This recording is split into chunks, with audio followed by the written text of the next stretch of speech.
யூஏஇல income tax பார்த்தீங்கன்னு சொன்னால் 0%. அதே சமயம் கனடாவில் இன்கம் டேக்ஸ் பார்த்தீங்கன்னு சொன்னால் 20% மேக்சிமம் 50% வரைக்கும் போகும். இப்போ நான் அந்த சொன்ன 2 விஷயத்தையும் வச்சு பார்க்கக்குள்ள உங்களுக்கு யூஏஇ பெஸ்ட் மாதிரி தான் விளங்கும். ஹபீபி கம் டு துபாய்ன்னு சொல்லி ஃப்ளெக்ஸ் பண்ணிட்டு இருக்கிற ஒரு ஆளாக இருப்பீங்கன்னு சொன்னால் நீங்களும் யூஏஇ கவர்மெண்ட்டுக்கு ஹிடன் டேக்ஸ் பே பண்ணிட்டு இருக்கீங்க. இல்லை நாங்கள் 0% நாங்கள் டேக்ஸ் பே பண்ணுறோம், நாங்கள் எங்களோட இன்கமில் எந்த விதமான டேக்ஸுமே பே பண்ணலன்னு சொல்லி இன்னும் ஆகியோ பண்ணுவீங்கன்னு சொன்னால் அந்த வீடியோ ஃபுல்லாக பாருங்கள். இந்த வீடியோ பார்த்து முடியக்குள்ள நீங்கள் பே பண்ணிட்டு இருக்கிற ஹிடன் டேக்ஸ் என்னன்னு சொல்லி உங்களுக்கு ஒரு ஐடியா கொண்டு வரும். அந்த ஹிடன் டேக்ஸ் என்னன்னு சொன்னால் இன்ஃப்ளேஷன். அநேகமாக நாங்கள் இன்ஃப்ளேஷன் என்றால் அது கவர்மெண்ட்டோட பிரச்சனை, எங்களுக்கு அதெல்லாம் பற்றி ஒரு பிரச்சனை இல்லைன்னு சொல்லி நினைச்சிட்டு இருக்கீங்க. இன்ஃப்ளேஷன் என்ற மற்ற மீனிங் என்னன்னு சொன்னால் நீங்கள் கவர்மெண்ட்டுக்கு பே பண்ணுற ஹிடன் டேக்ஸ். முதலாவது டெக்ஸ் என்னன்னு உங்களுக்கு வழங்க. நமக்கு டெக்ஸ் சிம்பிளாக சொல்ல போனால் உங்கள்கிட்ட இருந்து கவர்மெண்ட்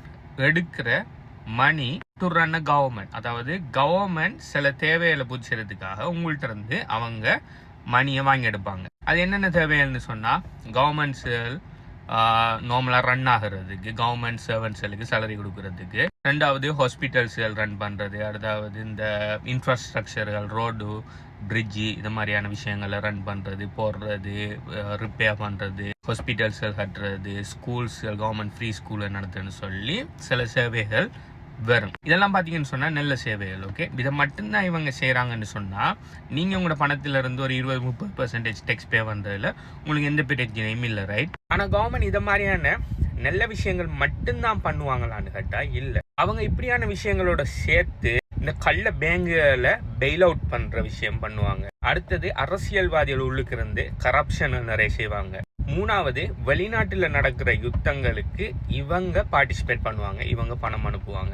இந்த மாதிரியான விஷயங்களை நாங்கள் உங்களோட பணத்தை வாங்கி மக்களோட பணத்தை வாங்கி செய்கிறோம்னு சொல்லுவாங்கன்னு சொன்னால் நீங்கள் ஒத்துக்கொள்ள மாட்டீங்க. எங்களோட டேக்ஸ் டாலரில் நீங்கள் அந்த மாதிரி விஷயங்கள் பண்ணக்கூடாதுன்னு சொல்லி நீங்கள் கொஸ்டின் கேட்பீங்க, ரைட்? ஆனாலும் அவங்க இதை செஞ்சே ஆகணும். ஆனால் அதை செய்கிறேன்னு சொன்னால் பணம் தேவை. உங்கள்கிட்ட டிரெக்டாக இந்த மாதிரி விஷயங்களுக்காக எங்களுக்கு பணம் வேணும்னு கேட்டால் நீங்கள் கொடுக்க மாட்டீங்க.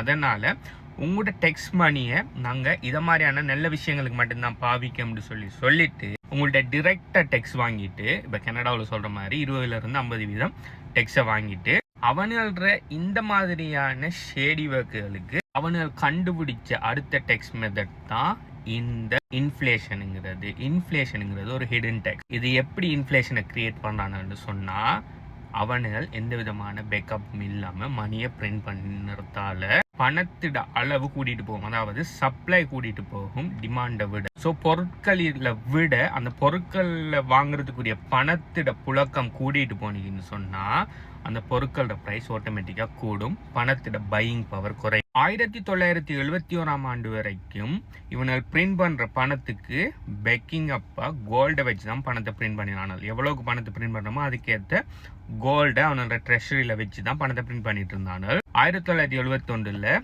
வேர்ல்ட் வார் 2 நடக்கக்குள்ள இது மாதிரியான ஷேடி ஒர்க்குகளுக்கு நிறைய பணம் தேவைப்பட்டதால இதுக்கு பிறகு நாங்கள் எங்களோட பணத்தை கோல்டை பேக்கப் பண்ணி நாங்கள் வைக்காம கவர்மெண்ட் ப்ரொமிஸை மட்டும் பேக்கப் பண்ணி நாங்கள் பணத்தை பிரிண்ட் பண்ண போகிறோம்னு சொல்லி அன்றைக்கு ஆன் பண்ணின பிரிண்டரை இன்றைக்கு வரைக்கும் ஸ்டாப் பண்ணாமல் பிரிண்ட் பண்ணி தள்ளிட்டு இருக்காங்க. இது யூஎஸ்ல மட்டும்தான் நடக்குது, யூஎஸ் டாலருக்கு மட்டும்தான் பிரச்சனைன்னு சொல்லி நீங்கள் நினைப்பீங்கன்னு சொன்னால் அப்படி இல்லை. அந்த டைமில் பார்த்தீங்கன்னு சொன்னால் யூஎஸ் டாலரை கோல்டை பேக் பண்ணி பிரிண்ட் பண்ணி இருந்தாங்க. ஆனால் எல்லா நாடுகள்லையுமே கோல்டு இல்லாததால் கோல்டு குறைவாக இருக்கிற நாடுகள்லாம் என்ன பண்ணினாங்கன்னு சொன்னால் கோல்டை யூஎஸ் டாலரை கோல்டு பேக் பண்ணுது. அப்போ நம்ம யூஎஸ் டாலரை பேக் பண்ணி நம்மளோட கரன்சியை பிரிண்ட் பண்ணினோம்னு சொன்னால் எப்போ வேணுனாலும் நம்ம யூஎஸ் டாலராக மாற்றலாம், அந்த யூஎஸ் டாலரை எப்போ வேணாலும் கோல்டாக மாற்றிக்கொள்ளலாம். ஸோ இதை அது பேக் பண்ணுது, அதை இது பேக் பண்ணுன்னு சொல்லி நிறைய நாடுகள் யூஎஸ் டாலரை பேக் பண்ணி அவங்களோட கரன்சியை பிரிண்ட் பண்ண ஆரம்பித்தாங்க. எப்போ யூஎஸ் டாலர் கோல்டுலேருந்து பேக்கப் இல்லாமல் ஆயினிக்கோ அதோடைய பார்த்தீங்கன்னு சொன்னால் மற்ற நாடுகளில் கரன்சியும் ஒரு வேல்யூ இல்லாமல் பிரிண்ட் அடித்து தள்ளிட்டு இருக்காங்க.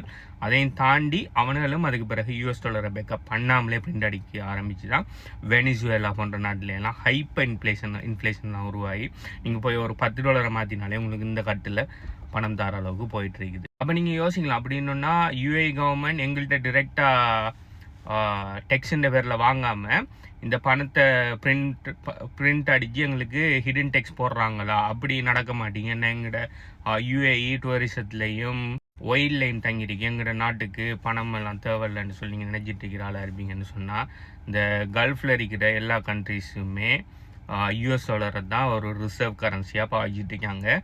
யூஎஸ் டாலருக்கு வெலு இல்லாமல் போகுதுன்னு சொன்னால் அவங்களோட பணத்துக்கும் வெலு இல்லாமல் தான் போயிட்டு இருக்குது. என்னதான் அவங்க ஒஃபிஷியலாக அவங்கள்ட்ட டெக்ஸ்ன்னு சொல்லி வாங்காட்டியும் இந்த இன்ஃப்ளேஷன், யூஎஸ் டாலருக்கு இன்ஃப்ளேஷன் உலகம் பூரா இருக்கிற எல்லா பணத்தையும் எஃபெக்ட் பண்ணிக்கிட்டு தான் இருக்குது. அதனால தான் நீங்கள் பாவிக்கிற திரமா இருக்கட்டும், டினாரா இருக்கட்டும், என்ன நீங்கள் எல்கேஆராக இருக்கட்டும், கெனடியன் டாலராக இருக்கட்டும், நீங்கள் 5 வருஷத்துக்கு முதல் உங்களோட லோக்கல் கரன்சியில் ஒரு குறிப்பிட்ட அளவுக்கு வாங்கின பொருளை இன்றைக்கு அதே பொருளை அதே கரன்சிக்கு வாங்க முடியுமான்னு கேட்டால் இல்லை, அதை விட குறைவாக தான் உங்களால் வாங்க முடியுமா இருக்கும். இன்னும் ஒரு 5-10 வருஷத்தில் அதை விட இன்னும் குறைவாக தான் உங்களால் வாங்கக்கூடியதாக இருக்கும். இதுக்கு சிம்பிள் ரீசன் இந்த ஹிடன் டேக்ஸுங்கிற இந்த இன்ஃப்ளேஷன் மட்டும்தான் காரணம். ஸோ இதுக்கு மேலேயும் ஹபிபி கம் டு UAE 0% இன்கம் டேக்ஸ்ன்னு சொல்லி ஃப்ளெக்ஸ் பண்ணிட்டு தெரியாதீங்க. என்ன சொன்னால் நீங்களும் இந்த இன்ஃப்ளேஷனுங்கிற ஹிடன் டேக்ஸை பே பண்ணிட்டு தரீங்க. அதுக்காக இப்போ கெனடியன் கவர்மெண்ட் 50% டேக்ஸ் அடிக்க, அதனால் அவன் ஹிடன் டேக்ஸ் போடலையான்டா அவன் உங்கள்ட்ட டிரெக்டாகவும் 50% டேக்ஸை பிடிங்க எடுத்துக்கிட்டு இன்டிரெக்டாகவும் ஹிடன் டேக்ஸை அடிச்சிட்டு இருக்காங்க. அட்லீஸ்ட் அப்படி செய்கிறத விட உங்களுக்கு டிரெக்டாக டெக்ஸை வாங்காமல் ஹிடன் டெக்ஸ் மட்டும் அடிக்கிற UAE எவ்வளோ பெட்டர். ஓகே, ஆனால் டெக்ஸ் 0 டெக்ஸே இல்லைன்னு சொல்லி தயவு செய்து சொல்லாதீங்க.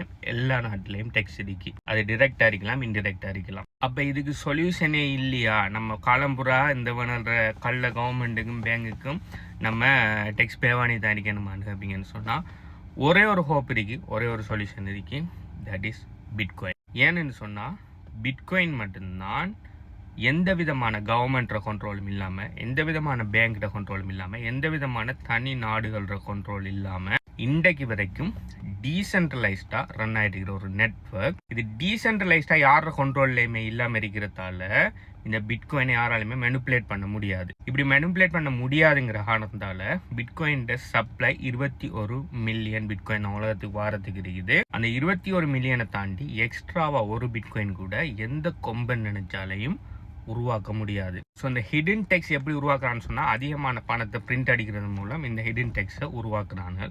ஆனால் பிட்காயினில் அப்படி அதிகமான பிட்காயினை உருவாக்க முடியாதுங்கிற காரணத்தால் யாராலையுமே பிட்காயினை உங்களுக்கு எதிராக பாவிக்க முடியாது. நாம் பிட்காயினை பற்றி முதல்ல தெரியக்குள்ள பிட்காயின் US டாலருக்கு $6,000 இருந்துச்சு. இன்றைக்கு பிட்காயின் ப்ரைஸ் US டாலருக்கு 1,10,000 1 லட்சத்தை தாண்டி போயிட்டு இருக்குது. கிட்டத்தட்ட ஆல்மோஸ்ட் 20 மடங்கு ப்ரைஸ் கூடி இருக்குது. அப்போ நம்ம எல்லாரும் யோசிப்போம் பிட்காயின் ப்ரைஸ் கூடி இருக்குன்னு சொல்லி. பிட்காயினாக தான் இருக்குது.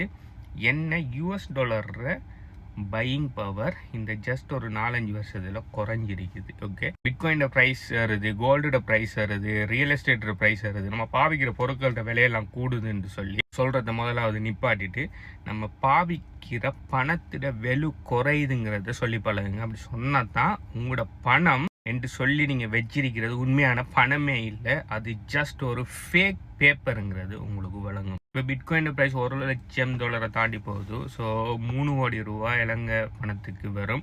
அவ்வளோ பணம் எனக்கு டெல்லியை பிட்காயின் வாங்குறேன்னு சொன்னீங்கன்னா பிட்காயினுங்கிற முழுசாக நீங்கள் வாங்க வேண்டிய அவசியம் இல்லை.